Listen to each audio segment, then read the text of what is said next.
Namaste बिटिया, खुश रहो बिटिया. Myself JBN, Dr. Ritu Sharma, Assistant Professor, Department of Gynae of Faculty of Homeopathic Science, Jyoti Vidyapeeth Women's University, Jaipur, Rajasthan. Today's session is third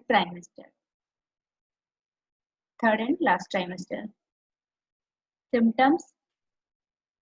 First symptoms will continue from the first trimester to last trimester is the amenorrhea persistent.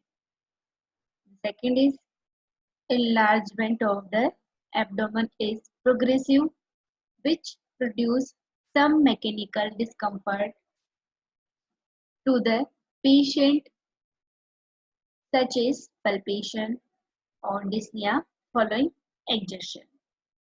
Third is lightening at about 38 weeks, especially in primary gravida. A sense of relief of the pressure symptoms is obtained due to engagement of the presenting part.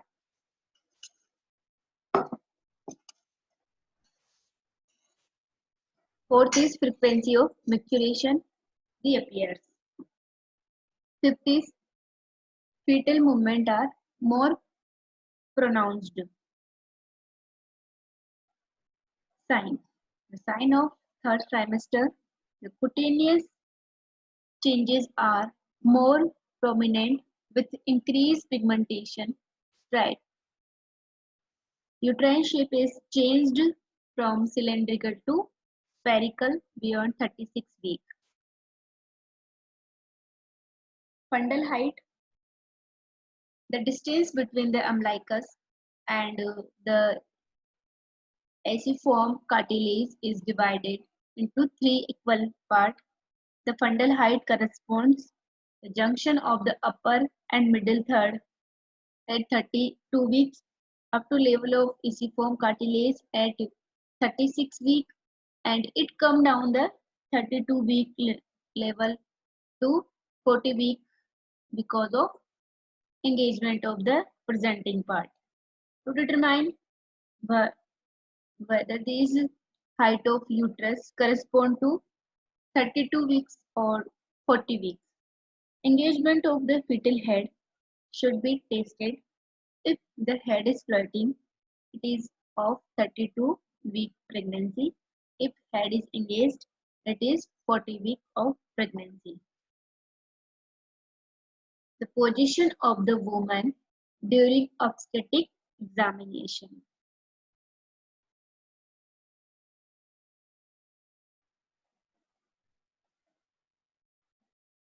Symphysis fundal height SFH. The upper border of the fundus is located by the ulnar border of the left hand, and this point is marked. The distance between the upper border of the symphysis pubis up to the marked point is measured by a tape in centimeter. After 24 weeks, the SFH measured in centimeter corresponds to the number of weeks up to 36 weeks. A variation of plus minus 2 centimeter is accepted as normal. Braxton Hicks contraction are more evident. Fetal movements are easily felt. Palpation of fetal part and their identification become much easier. Live presentation and position of fetus are determined.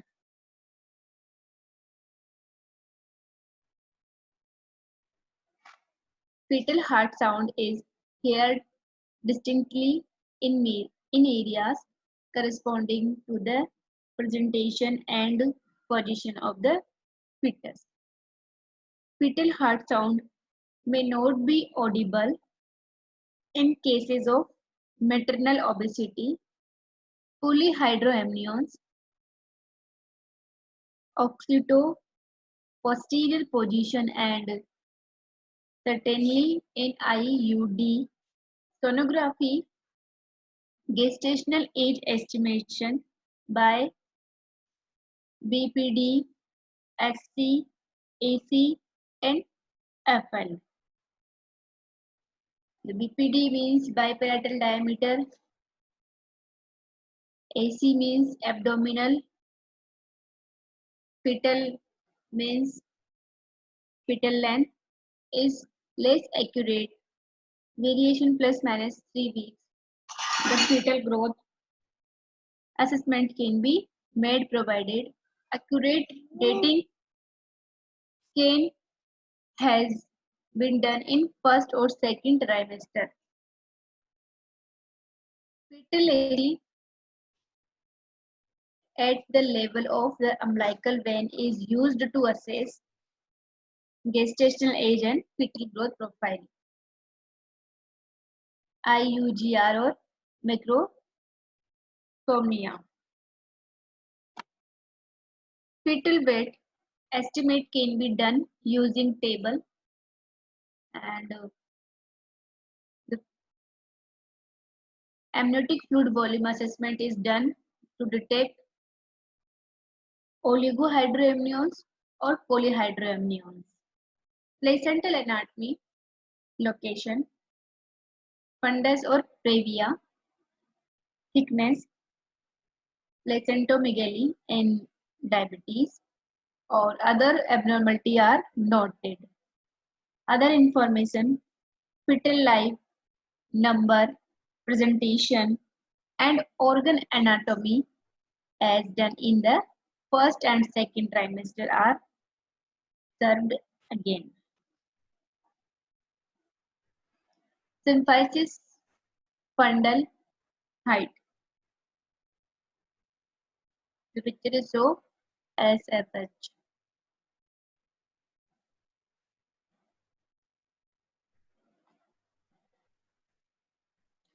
Summary of diagnosis of pregnancy, positive or absolute sign. The first is palpation of fetal parts and precipita- percep- perceptions of active fetal movement by the examiner at the about 20th week. Second is auscultation of fetal heart sounds, ultrasound evidence of embryo as early as 6 weeks and later on the fetus. Fourth is radiological demonstration of the fetal skeleton at 16th week and onwards. Presumptive symptoms and signs. It includes the features mainly appreciated by the woman. First is amenorrhea. Second is frequency of maturation. Third is morning sickness. Fourth is fatigue. Fifth is breast changes. Sixth is skin changes. And seventh is quickening. Probable signs. First is abdominal enlargement. Second is Braxton Hicks contractions. Third is external bloatment. Fourth is outlining of the fetus. Fifth is changes in the size, shape, and consistency of the uterus. Sixth is Jacquemin sign. Seventh is softening of the cervix. Eighth is Osiander's sign. Ninth is internal bloatment. And tenth is immunological test. This session is powered by Digital Version 2.0 Jyoti Vidyapeeth Women's University. I hope you are satisfied with my digital session. If you have any query, please mention in comment box. I will resolve it. Thank you.